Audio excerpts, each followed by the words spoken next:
হে যুবক ভাইয়েরা, আল্লাহকে ভয় করুন। ওই ভয়াবহ দিবসের কথা স্মরণ করুন যেদিন আপনার জীবনে সব সুখ ও আনন্দ বিলাসকে ধূলিসাৎ করে দেবে। সেই দিনের কথা স্মরণ করুন যেদিন আপনি হবে নির্জন কবরের একা বাসিন্দা। সেদিনের কথা স্মরণ করুন যেদিন আপনার সন্তান সন্ততি, স্ত্রী, পরিবার, আত্মীয় স্বজন, পাড়া প্রতিবেশী, ধন সম্পদ, বন্ধু বান্ধব সব কিছু থেকে আপনি বিচ্ছিন্ন হয়ে যাবেন। কবরের সংকীর্ণতা ও ঘুটঘুটে অন্ধকারের কথা কি আপনার একবারও মনে পড়ে না? কবরের বিভীষিকাময় ও ভয়ঙ্কর অবস্থা কি আপনার স্মরণ হয় না? কবরের শাস্তির ভয় কি আপনার অন্তরাত্মা প্রকম্পিত হয় না? মুনকার নাকির ফেরেশতার দয় প্রশ্নের সঠিক জবাব কি আপনি দিতে পারবেন? একথা একবারও কি ভেবেছেন?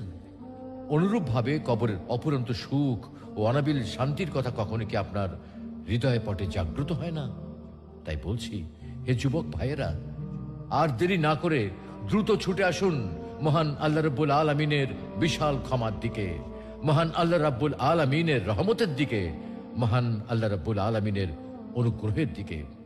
মহান আল্লাহ রাব্বুল আলামিন আপনাদেরকে বলছেন, তবু কি তারা আল্লাহর কাছে তওবা করবে না এবং তার কাছে মাপ চাইবে না? আল্লাহ অত্যন্ত ক্ষমাশীল ও করুণাময়।